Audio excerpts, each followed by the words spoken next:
Two Tonys on the battle. News Talk 1280 KIT, running down a dream. The dream to serve the city. The thought and process behind everybody who decides to run for city council. It is a service gig. You got to have the heart of a servant to truly do it right. And our next guest has that. Yeah. If you've ever met Tony Williams, you know here's a guy yeah, that's right. Loves his town and has the heart of a servant to want to serve this town. And so candidate Tony Williams, you'll see him on the ballot as Williams. He'll explain why that is. Tony, good to have you here. Good morning. Yeah. Thank you, guys. This is great to be back. Yeah, District 4. Tony, for those people who do not know you, and there's not many in this community, tell us about yourself, why you decided to run for the Yakima City Council. You know, there's a lot of good things about me, to be honest with you. It's a tremendous amount, and those came from this community, and that's really why I'm running. A lot of times when people think about giving back, what you've learned and what you've gathered over the past, and I've gathered some very good skills and just very good, I've gathered good mentors from this community, and I just want to give back to what they've instilled in me. Right on. Well, tell us, who is Tony? Who are you? Man, I'm a guy that loves people. Number one, I love kids, I love families. You know, I've always historically did that, and you can see the level of service that I've done through the jobs that I've had, you know, through the people that I connect with. So that's really what it is about me. I just don't look to the pedigree side as being what I'm all about or what I've done in the past, you know, in terms of my skill set. I look at what type of person I am. That's what I am all about. And those that know me know that. I'm a person that loves people. What do you think is the biggest challenge we've got here in this city? We've got a number of them. What are your top challenges that maybe you're hearing from your constituents out there that are if you're knocking on doors? Yeah, I hope this doesn't lose any votes, but the biggest challenge really is the voter record. How we voted in the past in terms of for a candidate, not for an issue, but for a candidate. If we look historically over the last 20 years and look how our city is right now, that's come from how we voted. It's not about who we voted for. It's about how we voted as districts and as a city at large. And so the problems that persist is indicative of our voting record. So we got to change that up. And how would you do that? Well, number one, we have to really say, hey, you know, I really love this person. I want to endorse this person, but they might not be the best fit. And then vote for the best fit versus the person that you so-called endorse, because that might not be the most healthiest choice for the city. And that's what we have to do together collectively, is like saying, hey, this election, you know what, I really love this guy, I really love this girl, but this is the best fit, this is the best team, this was going to drive the city forward. You work with kids? I work with kids at the, I know you have, yeah, for many years. We got a big gang challenge here in this valley, you know, or actually in this city, you know, with gang violence. How do we address it? What do you think is the way to address and try to maybe get a handle on it? Well, if we want to get a handle on it, really, we've got to do it in a couple different phases. The first phase we really got to do is work with the school districts to ensure that the curriculums and the behavioral plans are reaching to K through 6. K through 6 is the foundation of problems. But we always attack them after 6 through 12, and then that doesn't really work well because they're already full-blown. Everything's already incubated. So we've got to have programs and policies set in place that will really work with that level of behavior. But then the second thing is, everybody's talking about community policing. I believe more in residential policing, because what community policing does, it does create a rapport. But what happens once that police leaves that community? The fear sets back in, so that they were stirred but not changed. Residential policing allows that there to be sectors set up within the neighborhoods. It could be where code violations have persist, or there's been dilapidated, you know, there's lots available. We set in a mobile unit right there, right in the hot spots. We can buy those as a city, buy that property, and then once that settles down, then we can sell it back. So we have to stay there. They want to see us there 24/7 in a circulatory setting, not just there for 20 minutes and then see you tomorrow. Now, what are you hearing from your district? I don't know if you're doing any door knocking, but what are you hearing from people? What are they saying to you? Yeah, everybody is stuck on the crime and violence, yeah. which is you know, notable. You know, it's been advertised in the newspaper a lot. You know, it's been, you know, it's just what's happened in Yakima. But again, it's indicative of voting records, you know, as a group, as a city, because we've got to get a team in there that creates the right opportunities for the police force to police the issues, but we also have to get it in there so that the community at large will back the police force. And once we instill those programs in the kindergarten through that up, then you'll see that. You'll start to see those changes. You'll see the family settings, you know, begin to change and to work with law enforcement. Talk about a change in government. There's talk about maybe an elected mayor position. Would you support a change in government to an elected mayor? Yeah, I think, and I had thought about that even before the race, that if there was a strong mayor situation, that I would be an outstanding strong mayor to lead and guide the city. I really do believe that. So that would be the first order of business. I get that on the table as soon as I get in there. If you're just joining us, it's 8:54, and we are talking to Yakima City Council candidate in District 4, Tony Williams. And I'm looking at the ballot here, and it says Williams. Yes, sir. And tell us why you wanted that on the ballot and not your full name. Because it's the only name you need to know in order to get this city turned around. And so basically I wanted to make it easy for everybody. There's two candidates on the ballot. One is Tony Sandoval and one is Tony Williams.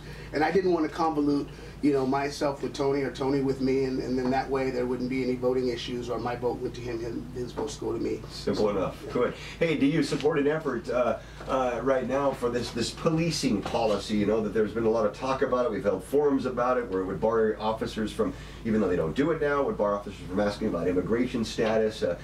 You know, more, I don't know, maybe a feel-good kind of thing for people to feel safer in areas. Do you support that or not? Not really. I looked about it. That's really a touchy one too. I'm not really for the designation of the sanctuary city, if that's what we're talking about, something similar to that. Basically, I'm not for that. It's because I had said something the other day. I said, hey, you know, check it out. I'm black. And the person was like, okay, I know that.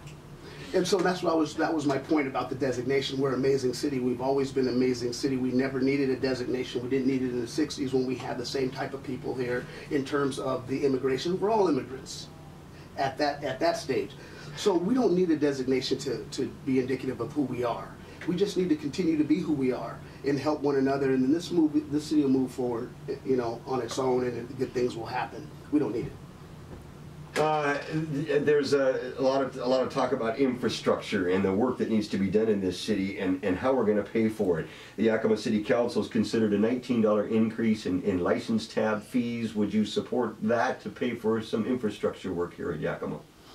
I would support that $19 going into the transportation plan or whatever it would be to create that, provided that there were some clear-cut things that would meet. Because a lot of times that we've seen, you know, all these fees we collect. But we still have potholes, we still have light issues, we still have streets problems. The same problems persist. So I'm wondering, is it the money that's going to really change things, or is it just another way to grow the fund? I mean, if we're going to grab money, if we're going to impose fees or taxes, then we need to get those immediately out back into the streets so that we can get things taken care of, infrastructure-wise, that is.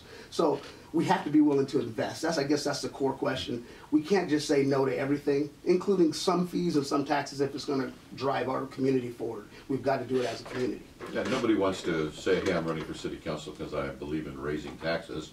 But you also have to say, I'm running for city council to do my very best to use all the tools at my disposal to make our city as good as it can be and as fair to everybody as it can be. Yes, sir. That's the Tony Williams that I know, and I'm saying it for you, but you can say it just as well yourself. So, and they would if they get back around to car tabs. That money has targets attached to it, and they would go right to those projects immediately, and we basically fix them now and pay for them over the next 20 years with the car tab money. Economic development, Tony. Some people say that's not the city's job to bring in business. That's businesses' jobs. But others say the city could have a role in helping to provide an environment for jobs and stuff. What's your basic take on all that? This one here is a little touchy, but I just want to really be transparent with you.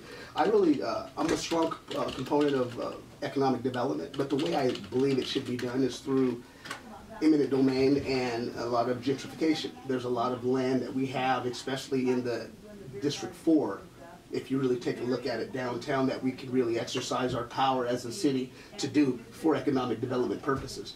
That's not to steal somebody's land like the old model kind of portray. They get paid for it, but if it's sitting there and not being used, and there's more things that could happen on the betterment of the city at large, then that's an approach you'd be willing to take. Yes, definitely. And when we do that, all these cities, businesses that we do want to come in to see, they'll start to see that we're making moves, foundational moves, and pre-moves that meets their plans.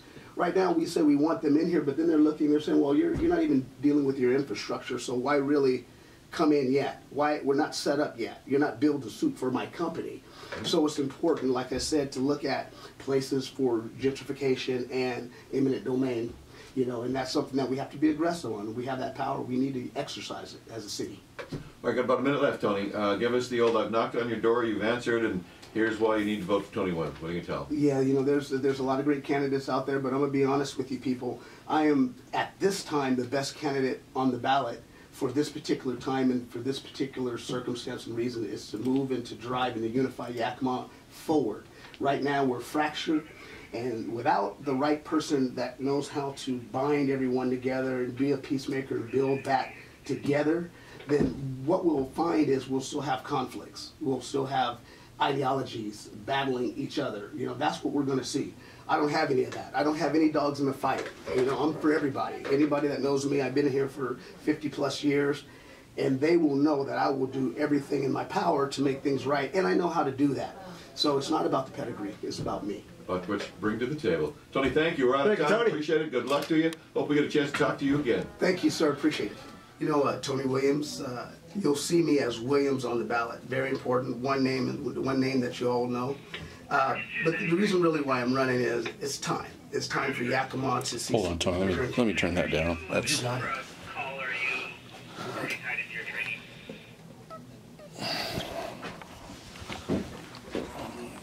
Alrighty, let's go back on there. All right. My name is Tony Williams. On the ballot, you would see me as Williams. The main reason that I'm running is because I have a genuine love for Yakima, but also a genuine love for the citizens of this city. I know it's cliche and a lot of people say it and it's politically correct to say, but those that know me and the people that know me will testify that that is true, and that's why I'm running. Not only because I love this community, but I know the problems that persist here, and I have the power and the connections and the relationships to bring everybody together to fix those type of scenarios that plague our city, including the violence and crime, all the way down into the youth issues. And that's the balance that we need right now. On city council is that person that will come in and be a champion for the youth, because we have the fiscal sound people there. We have other sector people there with the knowledge, but we are missing the youth piece. And you can't miss your foundation. That's your kids, your daughters, your sons, everybody. So this is why I'm running, to be a champion for families. So I'm asking you to vote for me, District 4, on that particular day so that we can move this city forward. And that's pretty much what I'm all about. Just historically, if you have any questions, you can contact me and ask me directly. I always have an ear open for you, and just anything that you need to ask me. But it's my time to run, to be a champion for you, because I'm tired of seeing you suffer, and Yakima has suffered, and they're asking for help. And so my name is in hat to help you.